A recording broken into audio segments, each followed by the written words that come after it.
In this video, I'm going to show you how to replace your wiper blades on an Acura MDX. It's going to be located in the front windshield. Let's get started.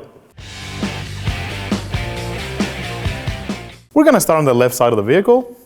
We're going to go ahead and lift this up. Next step is going to be grabbing your wiper and sliding it down. Your new set of wipers are going to come with a set of new clips. For this particular vehicle, we're not going to be using none of them. We're just going to go ahead and install the new wiper. And in this case, we just have to slide them on. Match it up and listen for that click. Before you put the wiper down, you want to slide this out. Go ahead and put it down. And do the same for the other side.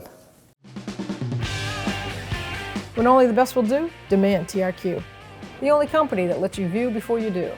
TRQ is committed to offering the highest quality aftermarket auto parts that are engineered for peace of mind. Thanks for using and viewing with TRQ.